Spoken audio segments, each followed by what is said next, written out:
Në çdo cep të lagjes, në çdo rrugic ku shumica kalojnë pa shikuar, ajo ndalet me empati. Me një çantë plot ushqim, ajo vjen për të kujdesur për ata që nuk kanë zë, qenë të ndacak.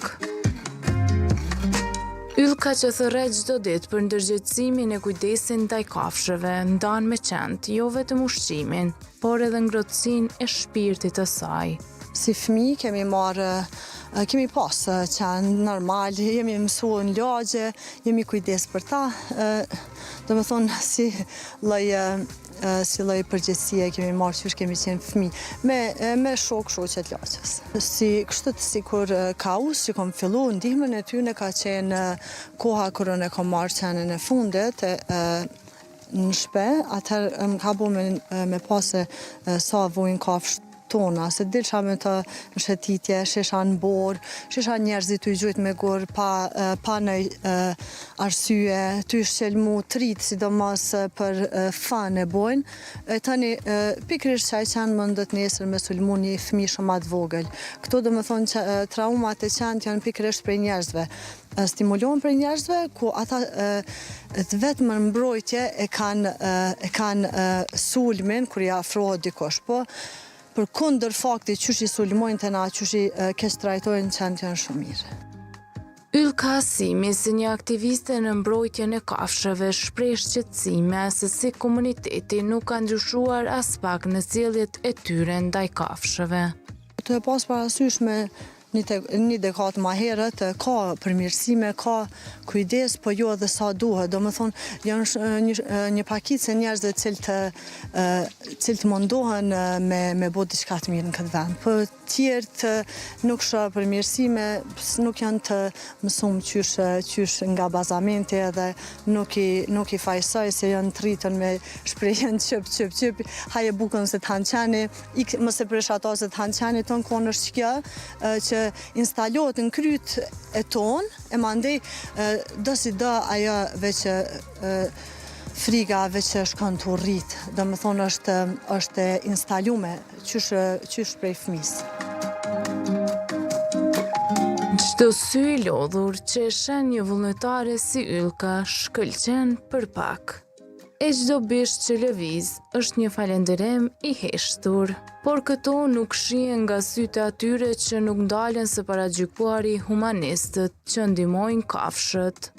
E pa edhe reagimin tem, prej reagimit tem që është diçka shumë jo e rëndëmt, kur një shqiptar të lavdën edhe të urën me fjalë më të mira, që shke edhe ai qytetari që veç na uroj me fjalë më të mira që i pat, edhe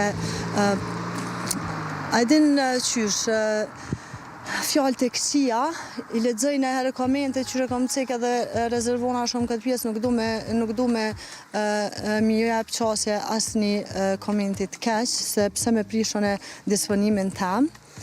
Po ka për shembull komente, një prej tyre ka qenë pse ti s'përshkon me ndihmu një plak të kontinjera që po flan, atëre automatikisht të shtin me mendu pse ai person nuk e ndihmon. Rrin të ditën kafe, i pin ka 10 espresso, të ditën në rrugëve, pse nuk e merr një punë dytësore?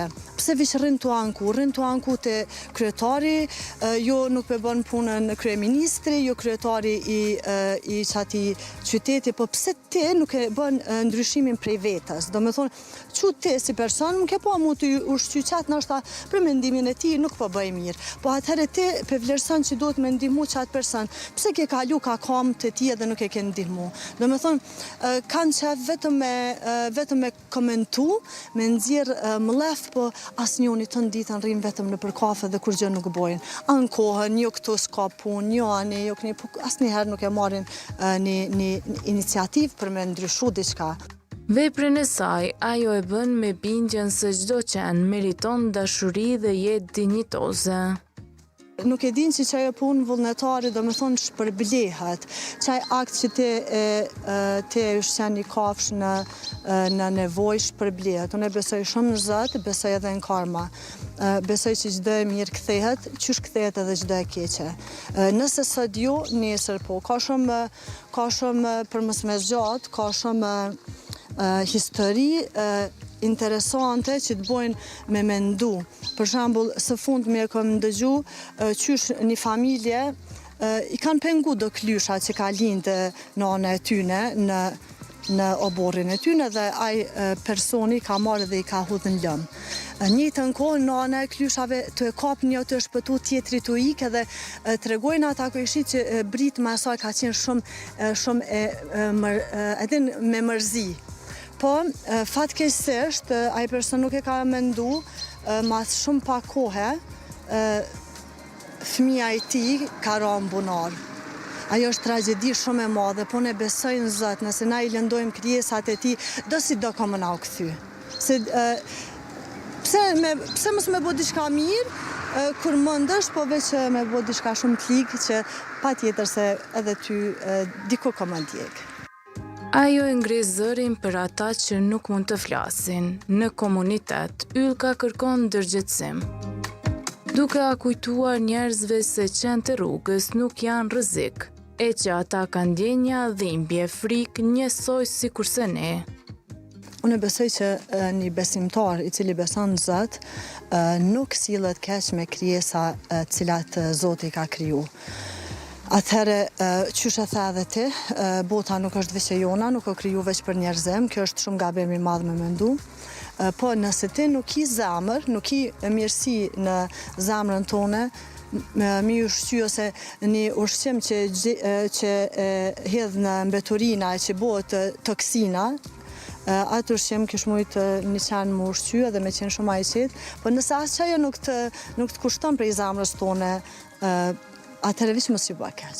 Se tu i bo ti keq që ati qani, një njeri tjetër, nështë ako me pësu një fëmijët nesër, me se si pasoj e torturave tua, një fëmijë nesër ka me pësu. Kështu që nëse së më ndësh me ushqy, keq mos i bë.